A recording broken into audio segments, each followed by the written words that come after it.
Hello friends, welcome to my channel competitive English with primary TET. তো বন্ধুরা, আজকে খুব গুরুত্বপূর্ণ একটা মামলা কোর্টে ছিল। তো 5% অ্যাডিশনাল মামলা। তো এটা কিন্তু 9533-এর যে প্যানেল, তো মামলাটা কিন্তু সেই সংক্রান্ত না। তো 2014 সালের স্টেট থেকে প্রথম যে নিয়োগ হয় 42,000 সামথিং, 2016 সালের শেষের দিকে। তো এটা হলো সেই প্যানেল থেকে যে 5% অ্যাডিশনাল প্যানেল, তো সেই সংক্রান্ত মামলা। তো এখানে পর্ষদ এবং মামলাকারী, তো কাদের পক্ষ থেকে কি বক্তব্য রাখা হয়েছে, তো সেই বিষয়গুলো তুলে ধরবো এবং শেষ পর্যন্ত কি হলো তো অবশ্যই সেটা শুনবে। তো দেখো, পর্ষদের পক্ষ থেকে যিনি ছিলেন আইনজীবী, তিনি ছিলেন সুবীর সান্যাল স্যার। আচ্ছা, এরপরে পিটিশনার যারা ছিল মামলাকারী, তো তাদের পক্ষ থেকে ছিলেন দিব্যেন্দু চ্যাটার্জি স্যার।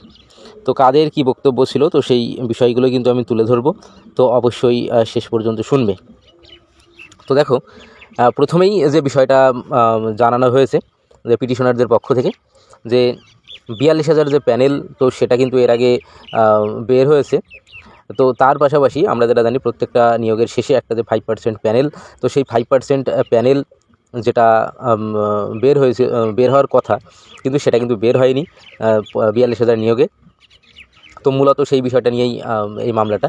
তো এখানে পর্ষদের পক্ষ থেকে সুবীর সান্যাল স্যার ছিলেন। তো উনি যেটা জানালেন যে সাধারণত যে মূল যে প্যানেল, তো সেটা পুরোপুরিভাবে এক্সস্টেড হয়ে যাওয়ার পরই যে 5% অ্যাডিশনাল প্যানেল, তো সেটা কিন্তু বের হয়।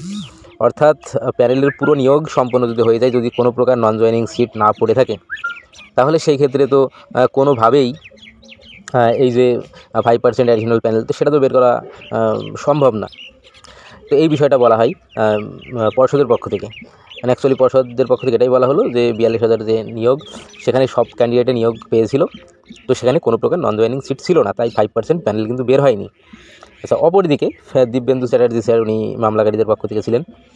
তো উনি কিন্তু এটা জানালেন যে তারা বিভিন্ন যে ডিপিএসসি, তো সেখানে তারা আরটিআই করে জানতে পেরেছেন যে অবশ্যই নন জয়েনিং সিট কিন্তু তখন ছিল, তবে নিয়োগ দেওয়া কিন্তু হয়নি। তো এই প্রসঙ্গেই আদেও কোনো সিট পড়েছিল কি না কি বিষয়, তো সেই জন্য কিন্তু কোর্টে বলা হয়েছে পর্ষদের পক্ষ থেকে এফিডেভিট দিতে।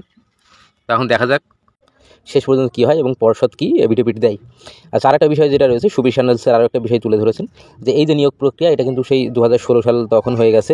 তবে 2016 সালে হয়ে গেলেও এতদিন পরে এসে 5% প্যানেলে যে মামলা, সেটা এখন কেন করা হলো, এর আগে কেন করা হয়নি, সেই বিষয়টা কিন্তু তুলে ধরা হয়েছিল। তো এটাও কিন্তু একটা গুরুত্বপূর্ণ বিষয়। তো সেই বিষয়টাও কিন্তু বিচারক এটা উপলব্ধি করেছেন যে হ্যাঁ, এটাও ঠিক, অনেক দিন আগে 2016 সালে নিয়োগ হয়েছে, কিন্তু আজকে 2025 সালে এসে তারপরে কিন্তু 5% অ্যাডিশনাল যে মামলা, সেটা কিন্তু করা হলো। তাহলে এর আগে কেন মামলা করা হয়নি? তো যাই হোক, যাবতীয় বিষয় নিয়ে বলা হয়েছে পর্ষদকে এফিডেভিট দিতে। তো পর্ষদ অবশ্যই এফিডেভিট দেবে এবং দেখা যাক সেখানে কি জানাই।